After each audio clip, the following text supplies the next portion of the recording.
Welcome back to the podcast. I'm your host, Pete Tigers. Have you been out fishing? Have you been able to get out?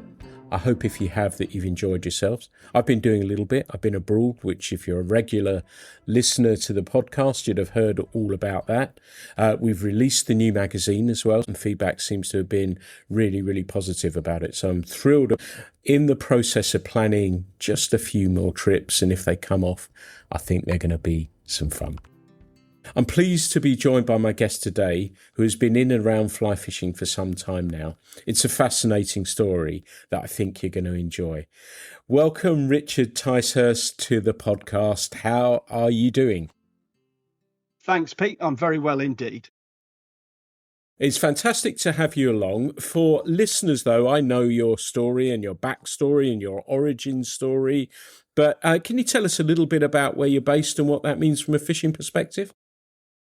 I split my time between East Cornwall and West Cornwall, and so that's right down in Penzance and almost up in the Tamar Valley. So I get a choice of some good river opportunities, some good coastal opportunities, some strange things that you wouldn't think of in Cornwall, like wild carp fishing, which I know you know about. And yeah, so I do a bit of all of those things. So estuary, coastal, small rivers, and lakes. And where do you feel more at home? Is it a river or a lake? I have fished more still water over the last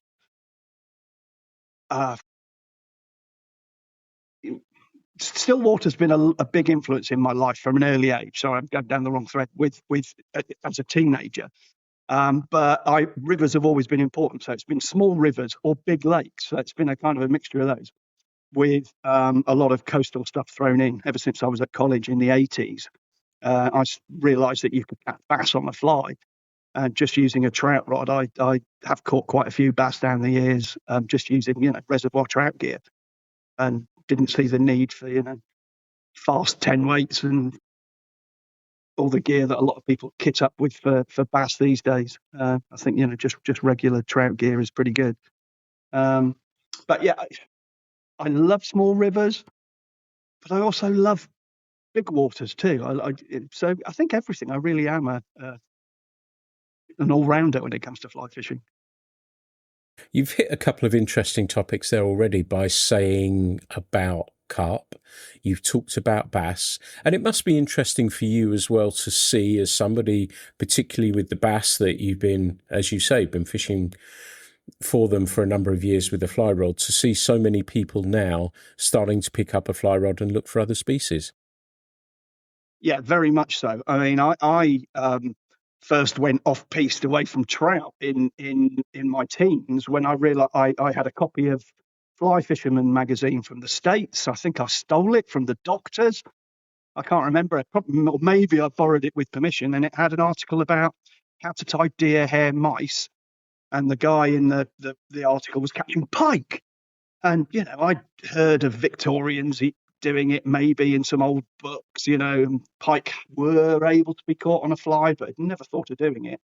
And tied a deer hair mouse, went down to the local drain and caught 3 or 4 pike in fairly short order and was blown away. So, I'm really excited that more and more people are taking up fishing for carp or mud marlin, as I saw them described yesterday on a on a forum by an American guy. I fished for coarse fish a lot as a kid. To this day, I strike too fast when I'm dry fly fishing for trout because I really honed my skills on dace. And dace are so quick that you can easily get super quick reactions. And yeah, the growth of saltwater fishing, people don't look at you like you're mad turning up on a beach with a fly rod, Or actually, they largely still do, because a lot of people aren't fishermen, but fishermen don't. Just the other day I was down at Sennan and somebody was lure fishing and asking me about my prospects on a fly, and I said, yeah, I'd seen some fish, had some follows, there were bass around, and he'd not seen or touched anything on the lure. So I think sometimes it's actually the better choice. And when you started going to the coast with a fly rod, did you sort of have to figure a lot of the stuff out yourself? So that, you were saying you had your reservoir kit, so you had everything in place to be able to make a few casts, but, reading the water, those sorts of things, did you learn as you went along, and from each trip you picked up something?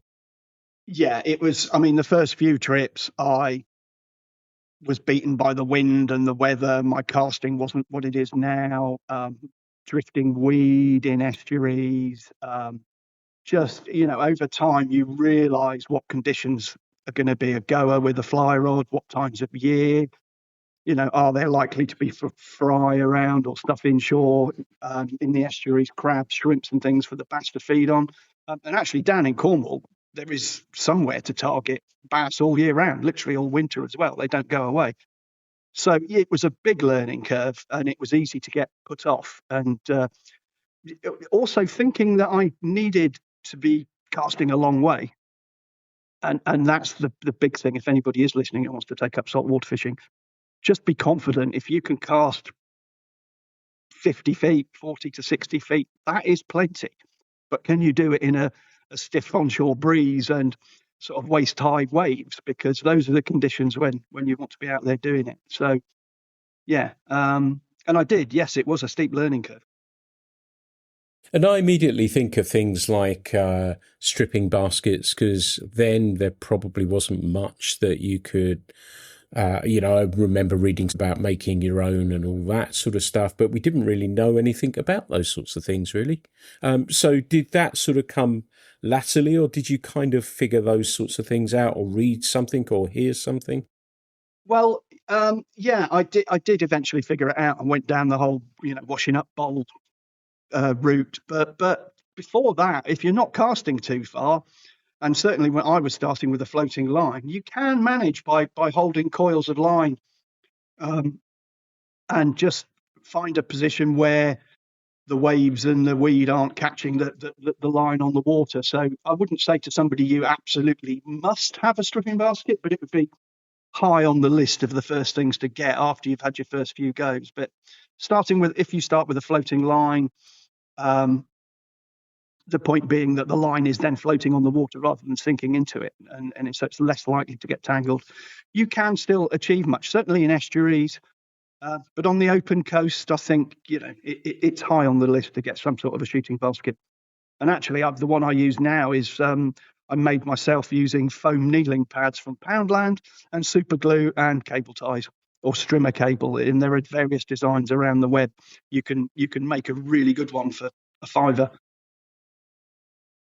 That's that lovely thing, isn't it, about particularly when something's new, and I don't include myself in this, but the ingenuity of people like yourself who are coming up with responses to a situation by using skill, knowledge, and say, well, actually, that might work. This could work really well for me. That's part of that fun journey of it all, isn't it? Yeah, I think certainly when I was young, there were lots of books on tackle making for anglers is a particular one, and float making, building your own rods and things. And you could buy all the equipment to do it back then, and it was a real big part of it. And blanks and things were available, and all the stuff to making rods, and that really dipped down, and is seeing a resurgence again now. But you used to be able to make a rod the same as you could buy and do a good job and get it cheaper. But now the rod making DIY stuff, it costs quite a lot. You can buy a rod for cheaper than you can make your own these days. So I think that's a shame that there isn't a sort of a real budget angle. And fly fishing has suffered from that. There's always been a sort of a fly fishing tax. I don't know where it comes from, but it seems that the stuff is more expensive than it is for, other types of fishing. That's a discussion we could get into at another time. But yeah, so I've always made my own stuff.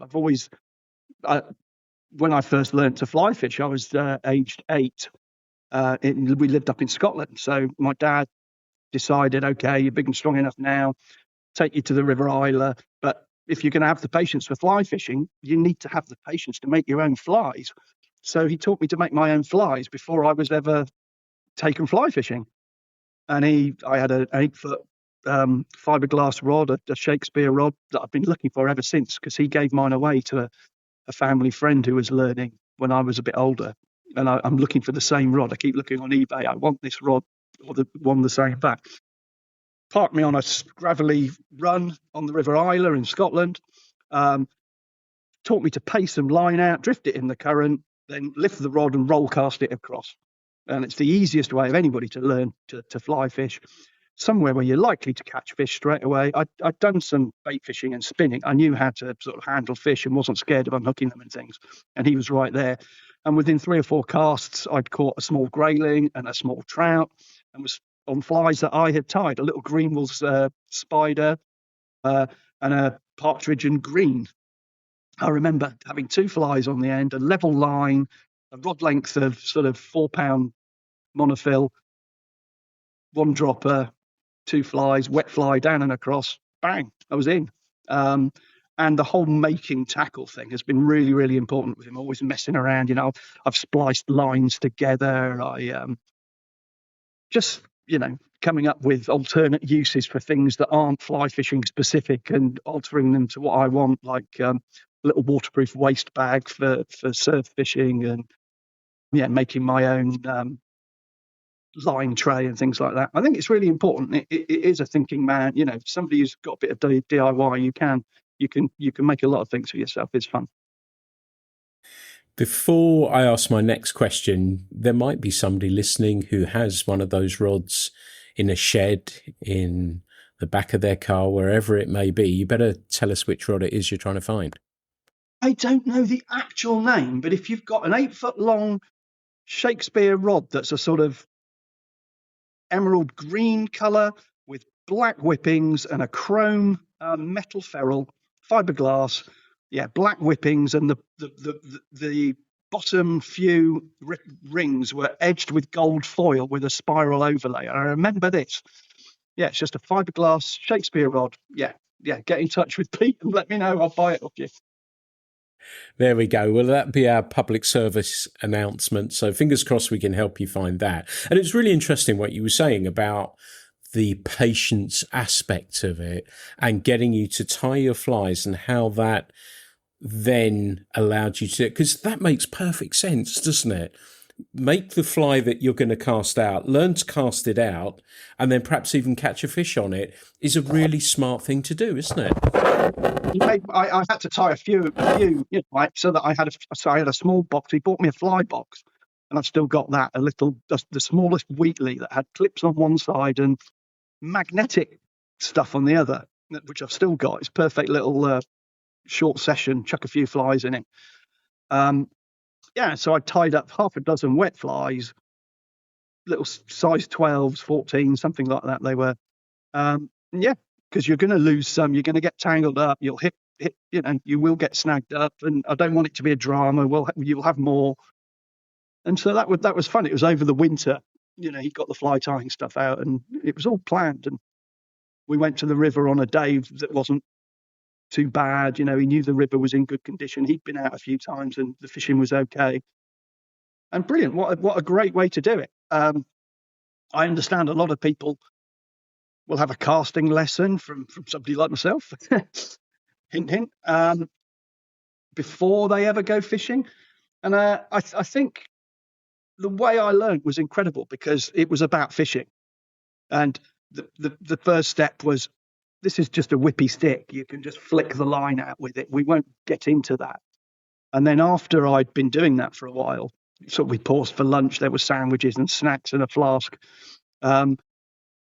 He said, okay, so you've caught some fish. Let's maybe try an overhead cast now and pick up and lay down, let the line out. And instead of doing the roll cast out, you can lift it, let it straight and put it back out. Not too much emphasis on the technique, just what you were trying to achieve. And because it was a current that would straighten the line out, and it was a fast run, yes, I was going to scare fish, but I could just move on down a bit. And if you are able to learn in that kind of conditions, wet fly down and across is absolutely perfect, because the current straightens everything out. It's much more difficult to go from learning to cast on a grass field to a put and take lake where you're, trying to get line out on still water. But that is what happens for a lot of people, I think, in this country. They're not lucky enough to live near a river with reasonable opportunities. But if you do get the chance, start wet fly down and across on a stream. There we go. There we go. So your career there, you've been tying flies, you've been catching some fish. Did you realise that it was something a little bit more than it was? It wasn't just about fishing. It was suddenly becoming a big part of your life. Was it that way, or did it grow over time? I have always been endlessly fascinated by fish. I was the kid with the fish tank at home and the jar and the pond net and, get down the river and bringing stuff home. And the whole aquatic biology thing has been huge with me. I knew from the get-go that was going to be me. That was what I was going to do. And fishing was just an autonomous part of me. My father talks about me fishing on the Thames, on locks and weir pools on the Thames with him.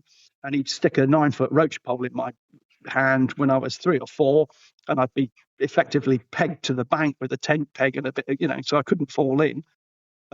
Watch that float, tell me if it goes under. And all my earliest memories, I was lucky enough to live in the States when I was a kid, learned how to cast with a bait casting reel, catching little bluegills and crappies and largemouth bass. When I was 4 or 5, that completely stuck, and starting to saltwater fish. It's just been something that I've always done. So it wasn't a choice. It was me. I haven't ever taken it up. It was my father. He made it. But the whole, the fascination with aquatic life was my career. So up from the age I went to college in Plymouth in the 80s and studied biology and became a technician at the university and worked in marine biology for 36 years. And that involved, going on cruises, teaching diving, taking students out on boats, sampling, using underwater camera equipment, and just having the most wonderful time for 36 years. So, the whole. I never wanted to actually work for a living, or I never saw it as needing to work for a living when you could just either go fishing or take kids down the beach and talk to them about stuff in rock pools. Lovely story. And I often ask people about, who was their mentor, but that's pretty clear, isn't it? It's always been your father. Yeah, very much so. Yeah. He's sadly no longer with us. He died many years ago, but I did have lots of opportunities to go fishing with him. And just have good memories of all of that. He was a big pike guy. He never really took to the fly fishing for them because he always wanted to use tackle that he could get a 40-pound rod. He never did. He had lots in the 20s, but he really liked to use big American plugs that he started bringing. He brought over from his time in the States. But his trout fishing, he loved wet fly fishing. He loved the Scottish streams where we lived up around the Tay system. Not big on salmon fishing, and there I wasn't ever really. He tried, he did it a few times, but it was trout on streams and pike were his things, and holiday bass fishing with me. We'd go and visit my grandparents in Wales, and we'd have a go for the bass off the coast. But yeah, he was my mentor, definitely, Pete. Yeah, my father. Lovely. And you said that you've traveled. I'm guessing work probably meant that you lived in different places, your father's work and stuff like that. Did that living in the US have a profound impact as well from a fishing perspective, in the sense of seeing the species that you talk about a little bit there and how you fished them, and if they were transferable to what you did when you came back to the UK? Yeah, I think it did. I think I can remember from an early age, sometimes you didn't catch things and sometimes you did. I mean, there are a lot of species to fish for. Fishing is massive in the States, as you'll know. And it's very normal activity to go to a lake or to the coast and see lots of people fishing. And I don't think there's any mystery to it. People are happy to use techniques that are tried and tested and proven. And if you get the conditions right and you go where the fish are, you'll catch. And it seemed a lot more simple. And the whole, using plastic worms and all these different crazy styles of fishing that were prevalent in the States, like fishing for pike with deer hair mice, I was really, really keen to bring some of that home. I remember catching chub on rubber worms and rubber frogs in the River Bain, where I fished a lot as a kid in Lincolnshire when my father was posted there. And people saying, you'll never catch anything on that. And I thought, well, you can catch a chub on a slug. I thought, why can't you catch one on a rubber worm? And you can. Of course you can. You chuck a rubber worm out near a chub and it is very likely to have it. And now, with all these soft plastics and creature baits and whatever else, people are all over it for perch and chub and pike. But I've always known that you can catch pike on rubber worms, chub, perch, pike. Yeah, and so I think you're right. I think some of that did come back with me, that there seems to be a lot, there's a lot of mystique attached to certain ways of fishing, and we like our little subdivisions of a sport, almost little cults in this country, like do upstream dry fly, or do Euro nymph, or do streamer fish now. Well, the Americans have always done all of that. They've always tight line nymphed and fish dries and fish big streamers and all this other stuff that you can chuck out on bait casting or spinning gear. So yeah, I think it definitely influenced me. Yeah. And did you get to fish for trout while you were in the States, or have you? No, I didn't. There was good trout fishing up in the Rocky Mountain National Park, not far away.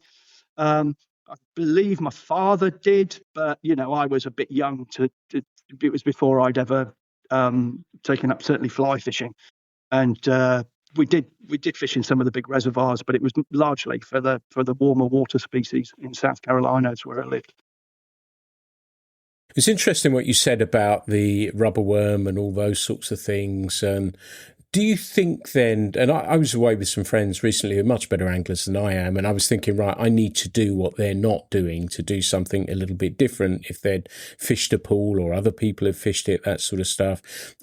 Would it be fair, or are you contrarian by nature and you like to sort of test things a little bit and see if something might work?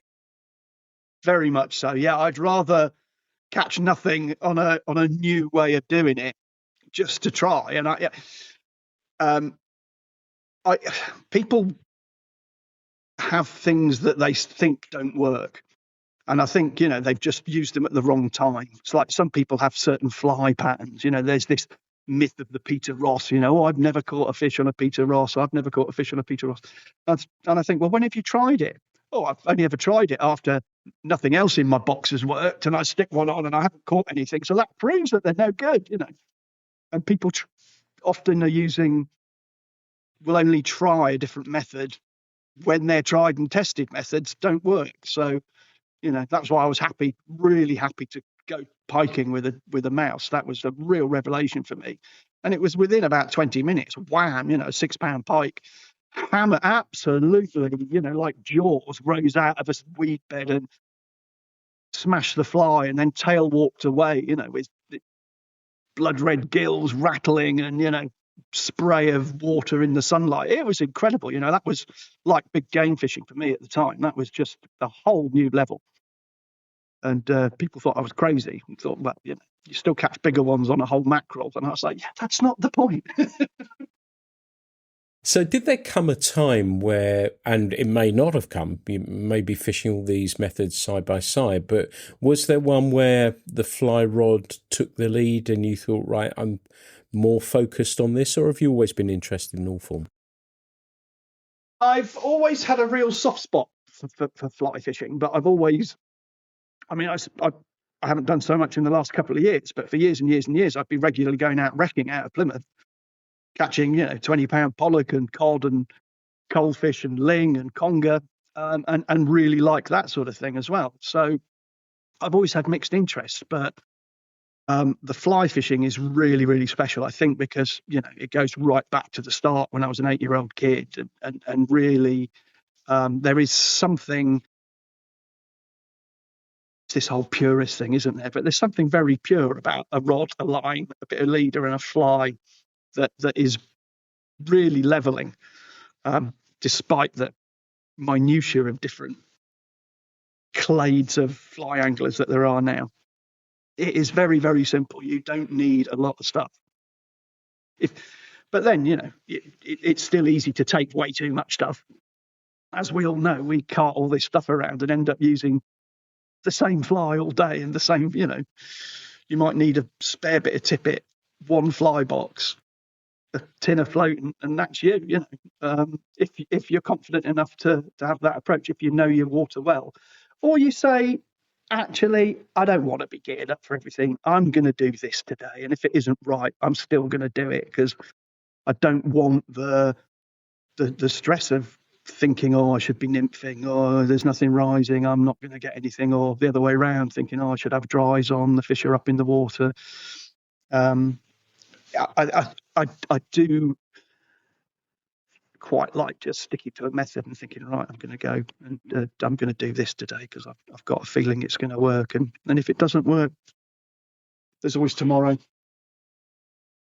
Yeah, I'm kind of with you on that at times as well, that you can learn something from a day when you don't catch anything, but it may be that you're fishing, sometimes I'll go fishing and just roll cast or whatever it may be, just to practice those things, and you think, well, that's nice. And I think that's one of the attractions for me of fly fishing, that I want to catch the fish well. And what I mean by that, in the sense of, I make a good cast, get the right drift, and I catch a fish as a result of it, and I walk away at the end of the day thinking, oh, I fished really well, or sometimes I walk away saying, geez, I was rubbish today.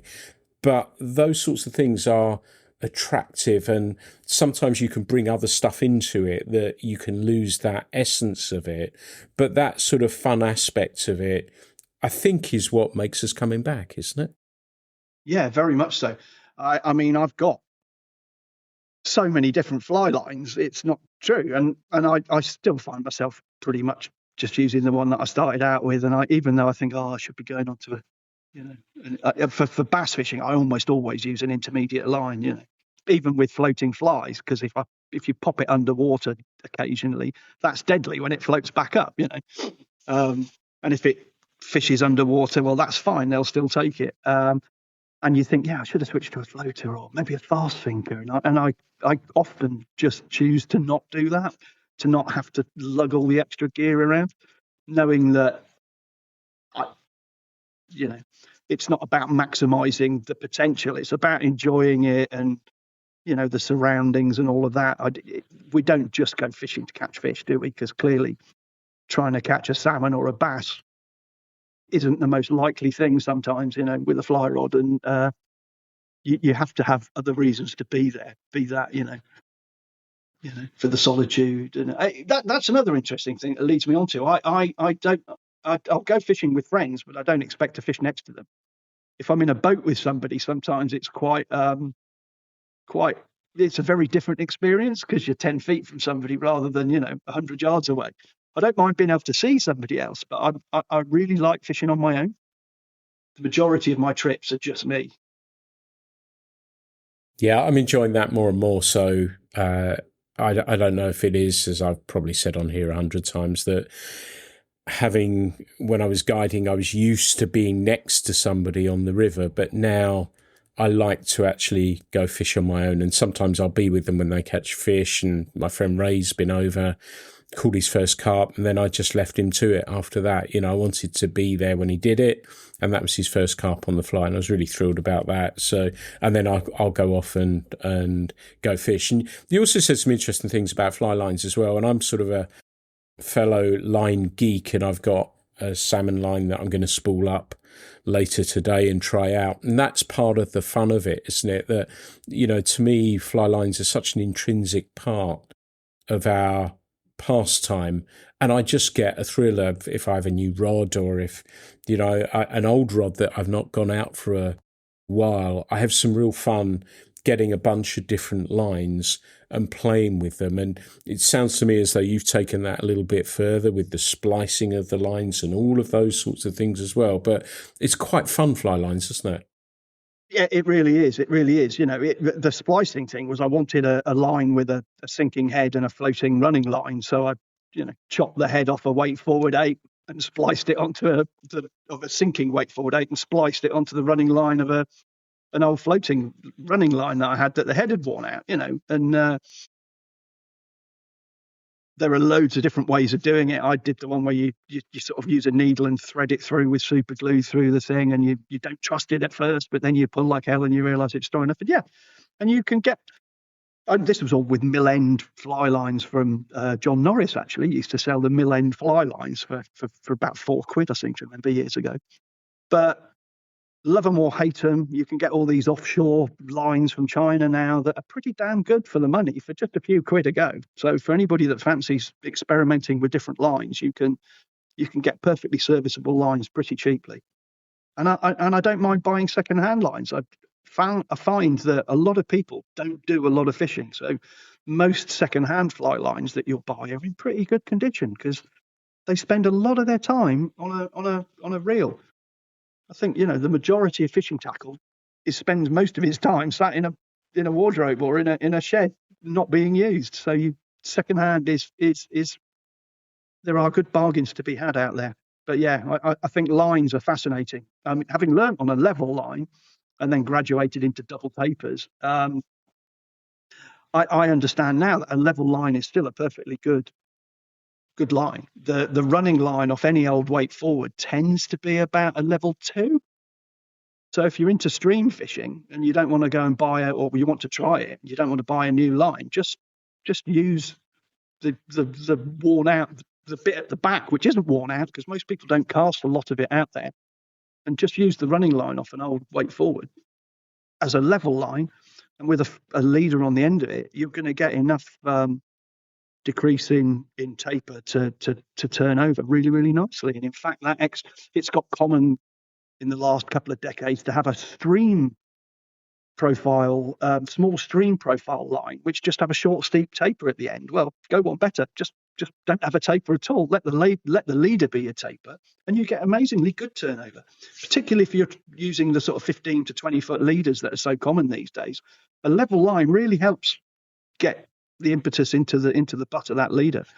So don't discount a level line. You can cut a cheap weight forward, a cheap double taper in half, and get two lines. You can either fish them as half a double taper with the taper at the end towards the fly, or the other way around, and actually have the thin end mounted to the backing and the level end, the blunt end, out at the presentation end, and use a nice tapered leader and get really good turnover. So there's this. It seems that some people, you can't even buy a level line anymore, which I think is a shame. But they're completely good, and for making shooting heads and things, they're brilliant. That's really interesting idea. Oh, I might have a look into that. And as I said, those tweaking and playing is part of the fun of it. But I want to circle around a little bit because you mentioned about casting and helping people with their casting. What made you go that route, and where did you start on that journey? I went to Plymouth Polytechnic in 1984 and studied applied biology for an HND, and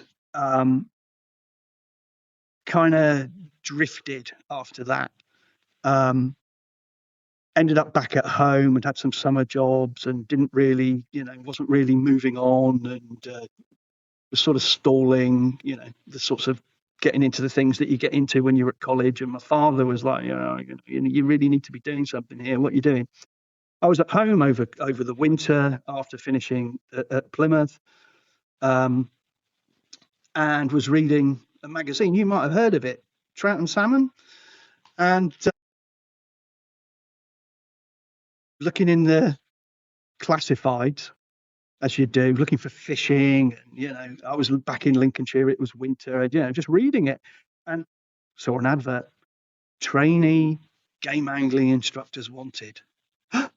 And it was just like a light bulb. It was like the clouds parted and there was a chorus of angels going, and wow, God, what, you can do it as a job, I knew there were guides and things in the States from the magazines that I'd been reading, that I'd been pinching off the doctor.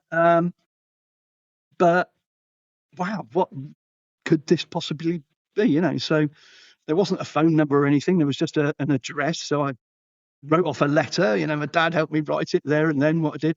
And I got a reply within a couple of days from John Gawesworth, inviting me down to Torrington to try out for one of these places as a trainee game angling instructor at the West of England School for Game Angling.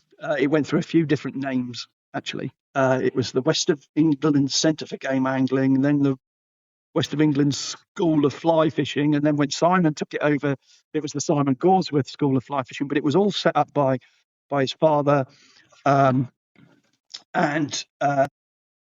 I went down, spent a couple of days at their lovely hotel, asked me a few questions about fishing and about my life and my interests, and there and then said that he'd like to take me on as a trainee, and I could start full time.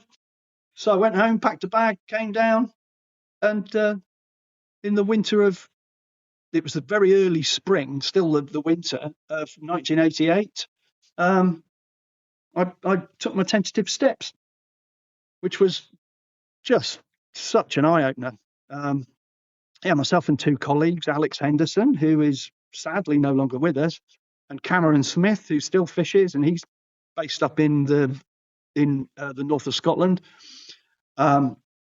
He had a very interesting career, becoming a welding supervisor on oil rigs and things, of all things. But he was a great character to be around for those couple of years. But my main mentor, actually, for the training was Robbie Winram. I don't know if you know Robbie. He was at Rutland for quite a long time more recently, but he's done a huge amount of stuff. And he really was. He was the sort of the senior instructor that took us newbies under his wing. Simon was off as the Daiwa game angling consultant and going and being hosted for weeks on the Spey with his posh Scottish mates and things like that. We were left carrying the can with the drudgery of the main teaching. And Robbie was an absolute star because he was an ex-paratrooper, ex-military paratrooper, and had them, was kept us in check because we all wanted to bugger around, and But it was amazing.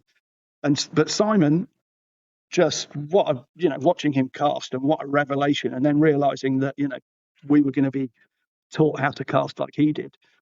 And the first time I saw him do his snake roll across that pool on the Torridge was just magic. So that opportunity was really life-changing. And for listeners, you should have a listen, if you haven't already, I've done a few podcasts with Simon, but the story is an extraordinary one, a really interesting one that was way, way years, in my humble opinion, ahead of the curve of what was happening. So it's worth a listen. Go and have a search out of that. But also, like you say, there's so many people who have passed through those doors that are well-known names. But I'm fascinated to know you started there. What did that work involve early on as a trainee game angling instructor? What were you doing? Right. Well, starting off, it was, with Robbie being here, quite militaristic. So as he was like the sergeant major, bashing us all into shape, and right, 08:30, we will present ourselves at the railway pool on the Torridge, and casting instruction, learning all of the coursework, because there was an extensive brochure,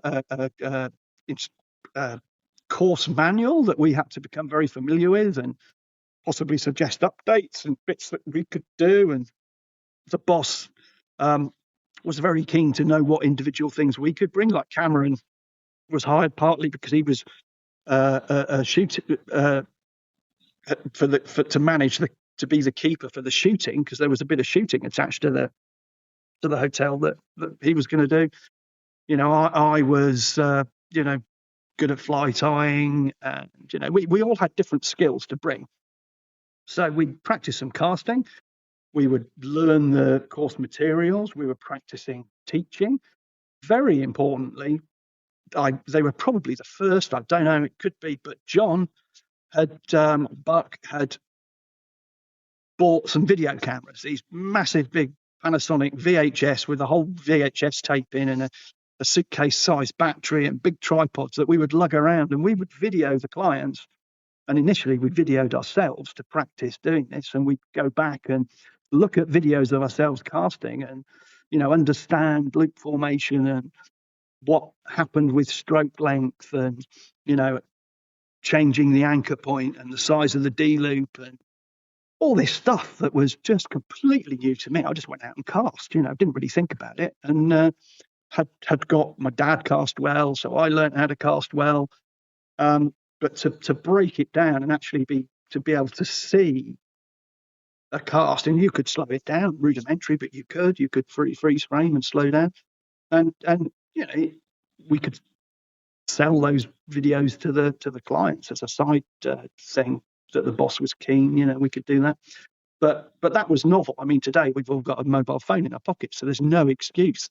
If you really want to know what your castings look like, get a little tripod and go out in a field or by the river and film yourself casting and compare it to people that you rate as a caster and work out where you're going wrong. So also there was a small shop at the hotel, so we would restock the fly boxes. We'd all have sessions in the classroom tying up flies, but it was a hotel, so we could have a beer in there with us and good crack. And we also made a range of rods that Simon and his dad had come up with, which we called them the hybrids. It was a 7-foot 3-weight that had a glass butt and a carbon tip, just for reasons of economy, I think, more for anything else. It was very cheap to get the blank. I don't know who made the blanks, actually. We should see if Simon remembers, because it was quite an interesting idea. So you had a glass butt and a carbon tip, and it was very easy to get them to bend, but the responsive tip let you control the loop size really well. So they were pretty good little rods. They were a bit odd at very first to cast, but I really got to like them. Yeah, I don't know if any of those are still in existence. If anybody knows different, we did sell them. If anybody's got an old Gawesworth hybrid from the 80s, I'd be interested to know. Amazing. I've got a copy, I don't think it's here, somewhere or other, of the Buck and Simon's Blue Book with the Heineken casts, and there was all this material. Casts. Yeah, exactly. It's extraordinary, isn't it? And that's why I said, there are other people doing similar sorts of things, but I think they just marched everything on, didn't they, in a more progressive, almost scientific way when they analysed casting and everything that went with it too. I think you're right. Yeah, there was a definite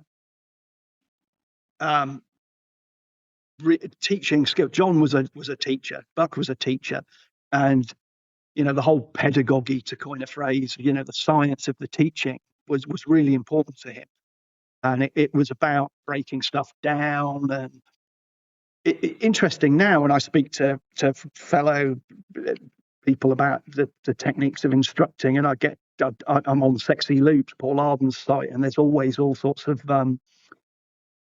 very, very analytical stuff about casting, and people are talking about using modern sports coaching methods, and where external stimuli are a lot more useful than internal ones. So instead of saying to somebody, "Oh, you're bending your wrist too much," or don't use your elbow, or more of this, more of that, not so good as to say an external one is, well, you need to have a longer casting stroke, or look at the loop, it's the trajectory where you're aiming the line. These external stimuli are way more useful. Well, actually, when I think back to a lot of the stuff that Simon and Buck were doing back in the late 70s, early 80s, sorry, no, the late 80s it was when I was there, that was what they were doing. It was very much a sort of a holistic thing. It was based on loop control. Move the rods so that you get loops that are like this, not 10-2, break your wrist or don't break your wrist. It was very much results driven. It was really, really, really, really proactive, and probably was ahead of its time.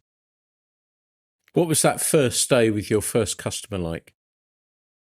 Very, very, very nerve-wracking. But they did it in a nice way. We would have a group of students would be on a course, so it wasn't like I was running the show. We were sort of gradually brought into it, and it was quite a while before we were let loose with an individual client, you know. But yeah, it was nerve-wracking because you felt a bit of a fraud, you know. Who am I to be teaching people how to do this, you know, when I've only just been brought up to speed myself, you know. And we all did do a casting qualification as an instructing qualification as part of our training. And it was interesting. Simon was app guy, as it was then. It was before, I believe it was before the app guy thing. I was reminded of the Monty Python sketch where he's going, people spread to Judea. No, we're the Judea people spread, mate. You know, and it's there has been a bit of that with the casting organisations. Apologies to anybody who's listening who is deeply involved, but it to the general fishing public, they're probably not aware of any of this, but there have been some funny goings on. So we didn't do that guy because the National Anglers Council was a new thing that Peter Tombleson had set up, where he tried to get the National Federation of Anglers, the Court Anglers, the Salmon and Trout Association, and the National Federation of Sea Anglers all on the same page with the National Anglers Council, which was fairly short-lived. And there was a new set of qualifications that were, you know, set up. So I did the advanced game angling instructor, which, you know, involved quite a lot of stuff. There was a 2-day, you had to give a lecture up at the home pier point, the National Water Sports Centre. We all travelled up there on the train. Got absolutely sloshed on the first night, and you know, really hungover doing our exam on the morning. But we had to give a lecture, break down some casting for exactly the same sort of thing that you're doing now. In fact, I've been looking into, because it's such a obsolete qualification, I've been re-looking into what's involved with all the different organisations now, because I'm probably going to, just for the hell of it, do a new instructor ticket and see where that takes me. Yeah. Nice. And how long did you do it for? How long did you work for the school there? Right. Well, I was there about 2 years full time, and so 2 real seasons. But there was stuff going on in the winter as well, because we had the rainbow fishery at Stafford Moor where we could. So it was a year-round post. And yeah, then you know the real buzz to get back to. I hadn't actually ever finished my college course completely. I had an outstanding project to do, so I ended up going back to Plymouth to finish that over a summer. And during that summer, where I'd been sort of released from the business, I just decided that I wasn't going to do that full time anymore. I was going to come back, and I got offered a part-time post in a technical role at the university, looking after the aquarium facilities, and went down that route instead. But fishing was still important. But yeah, I moved away, and in fact, it was before Simon had took on the business himself. His father stepped away, and I think Simon stepped in and took it over, and it went in a slightly different direction. And it was just about then that I moved away from it. But fantastic times, you know. Still, just the other day, I was reminiscing. Simon had put something on Facebook, a picture of this pool where he had invented the snake roll, and reminiscing, and I'd remembered that the island in this pool had been nicknamed by either him or his father Tomato Island. And the story behind that is that Simon had said, right, it's going to be lunchtime. I'll go and get the others who are fishing up the road. Here's the packed lunch. You guys settle down here, and we'll have lunch in a bit. And the students found some wild tomatoes growing on the island, and decided that they'd be great with their picnic. So we're tucking into those when Simon got back, and I think it was Buck who said, of course, you know where the tomatoes come from, don't you? And just upstream was the sewer pipe that came from Torrington Sewage Treatment Works. So, priceless memories. And Simon had said he'd been back there recently, and he did have a look, but there aren't any tomatoes. Fantastic story. Love it, love it, love it. So did you carry on? You obviously went into a different direction, but were you still thinking, oh, actually, it might be fun to teach some people, or you focus more so on your own fishing? I focused mostly on my own fishing. I still did do the odd bit of instruction because, people I went fishing with saw that I was carting a fly rod about and, oh, what are you doing? This was still when, in the 90s and early 2000s, people didn't have a clue, why were you fishing in the sea? Could you catch bass like it? And so I did keep my hand in, and I did still do a bit of instruction. But not much. And in fact, I was more of an all-round fisherman again because I enjoyed going out on boats, deep sea fishing, and I did a bit of coastal lure fishing and float fishing. So I really cherry picked when the fly fishing was good. I did have access to some stream fishing, the River Yelm in South Devon, which has got its own estuary just up from just along the coast, which did have a run of salmon, and I did get a couple of salmon and quite a few sea trout, and just luckily got to know the landowner through a friend and was invited to fish his own little personal syndicate. So that was a real high point. But then, the migratory fish numbers are sadly, as you know, really, really suffering in the southwest, and it became, untenable really. So I sort of drifted away from doing that and started to I mean, as a student, I'd fished at Colliford when it first opened, and when it was recently flooded, that was incredible fishing. They a £3 brownie wasn't an unreasonable prospect up there, and these fish had been put in at 10 inches. They grew like hell, and all the food was incredible for the first few years, and the fishing was amazing. So I did that. I used to cycle from Plymouth. I'd get the train to Bodmin and cycle up. Did that. Really, really enjoyed that fishing. And it was just kept ticking along, but I didn't really do much more with the instruction. And it's funny that it was only really the big driver for my fly fishing again was lockdown, and I'm sorry if the whole COVID thing raises any horrible memories for people, but I was very lucky working at the university. They just said, well, there's nothing for you to do here. There's no students. None of the research is going on anymore, apart from minimum maintenance of facilities. I'd drive in, on a rota once about every 10 days to check stuff, but there was a load of us doing it. Driving over the Tamar Bridge with no other traffic in the middle of a summer's day was incredibly weird, being the only person doing that. But that gave me the opportunity to really, really get back into fly fishing. So I was, okay, I live in East Cornwall. There's rivers all around me. I've been told not to go to work. It's March. What am I going to do? Well, I'm going to spend a year fly fishing. So I did, pretty much. Be in Zoom meetings and people would say, oh, Richard, you haven't got your camera on. Any reason for that? And I'd say, well, yeah, I'm out in a kayak fishing for bass, when I'm supposed to be, in work mode. And have you done this, that, and the other? And quite funny, but yeah, started to really, really get back into my fishing and have really, as a result of that, really thought again about the whole techniques and trying to really understand the casting side of it and really push myself and improve myself as much as I can. And really, I had a field outside, a football field, literally outside where I lived, so I could go and practice casting every day and practice accuracy stuff and practice distance stuff, left and right-handed stuff. And that ended up with joining the British Fly Casting Club. But that was only over this last year did I actually join that. Largely through a chap that I met on the fly fishing forum, the UK Fly Fishing Forum, who I'm going to mention by name, and I asked him if this was okay because he's had a quite an influence on my path to the casting club.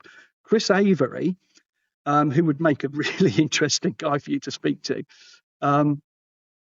was in the same boat. He was a keen fly fisherman. he fished on a little brook, and wanted to improve his casting. So, started making posts about how do I do this? Who do I speak to? Got speaking to some of the people on the fly fishing forum and on Sexy Loops on Paul Arden's thing, and started his own casting club with a chap called Nick Moore, who's absolutely brilliant caster. I think he technically holds the British record with the BFCC for 140 feet or something with a 5-weight. And they started setting up a Sunday club. I turned up to it a couple of times, drove all the way up to Northamptonshire from Cornwall, and then realised that they were members of the British Fly Casting Club. So I joined that, went along to some of their meetings, which are incredible. If anybody is listening and wants some absolutely priceless, very, very cheap casting instruction, go along for about a day a month at a different venue over the summer months, mostly during the trout season. They different cricket fields around the country, where for a very, very, very reasonable entrance price, you get some absolutely fantastic instruction. And if you want to have a go at the distance events, they've got everything from double-handed salmon to accuracy and all of that. Brilliant, absolutely priceless. The other thing that was brilliant that Chris Avery has done is he knew that there was this brook fishing near him on Willow Brook in Northampton, just south of Northampton. And it was basically a dredged field drain, and he'd heard it had trout and got in touch with the local club, and they stocked it with trout and fished it. And Chris looked into it and realised that you could do some, management of the drainage and try and increase the potential for wild spawned fish, and was trying to encourage the club not to stock it. Well, it's absolutely incredible what his influence has been. It would make a fantastic story that by putting in flow deflectors and improving the gravels and not getting the farmers not to mow all the way up to the edge, but to leave a riparian strip of encouraging fly life. And he's got in there and sampling and become friends with real experts like Stuart Crofts and people like that.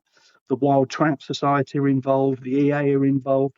It's now got, they don't stock it at all. It's got an incredible head of wild fish, up to £2 plus, £3. I believe it's got the fastest growth rate of any fish in the country, that are regularly measured. And it's largely down to Chris that this has happened, So it's an absolutely fantastic story. But he, from going on from casting with small rods on this brook web, roll casts are the most useful thing, joined the fly casting club and is now, throwing a 5-weight, as part of, 35 yards plus, and really, really enjoying it. So that was a big shout out to Chris. So thank you for your friendship over the last couple of years. That's lovely. Lovely story. Now, we're coming up for an hour now, so we're going to start to wind things down a little bit. But just wonder, before we do so, is there a dream fishing location for you? One place that you would suddenly think, yeah, this is the one. This is where I would love to go cast a fly line. Yeah, in fact, it's weird because the two places that I've really fancied, I mean, for a long time it was New Zealand, but I haven't done that, but that might happen. But seeing Paul Proctor in Iceland and then in Finland, both of those over the last few years have really kind of, I think some of those big browns on dries in Iceland, and then just fishing with a surfboard fly. I love it. In fact, I use a similar thing for bass, just a big gurgler that works quite well. I quite fancy, a double figure brown in a massive river. That sounds like a good choice. Yep, that sounds like a good choice. It was really interesting, actually, to have Peter Cockwell when he came down, because I've been involved with drift. I'm going to put a little shout in for drift fly fishing. Little reservoir down near Penzance, which is absolutely superb. We can float tube it, big grown on rainbows. And meeting Peter and having him come down for the article we did for your magazine was absolutely brilliant, hearing some of his stories. So the other place would be maybe some of those Arctic grayling out in in Alaska. Another good choice. We've got a piece from him, actually, I think will be coming out soon about Alaska and the grayling from there. So keep an eye out for that one. Now, the really tricky question. Let's say you're driving, or perhaps you're on the bike, or if you're doing something or other, and you have a song that sets the tone for that day's fishing. What would it be, Richard? I really like Uncertain Smile by The, with that fantastic Jules Holland piano solo in the middle of it. That is a lovely choice. So go search that one out if you haven't heard it. I know it a little bit and agree. Richard, it's been wonderful chatting with you. Thank you so much for being a guest on the podcast. It's been lovely. Thank you very much indeed. Thanks for the opportunity. I'm honoured. Well, everyone, this has been the podcast. I hope you've enjoyed this one. It's been lovely just chatting. It's been free flowing. We've barely had any scripts. We've just chatted away. And it's a bit like, I guess, sitting down for a cup of coffee or perhaps something a little bit nicer too.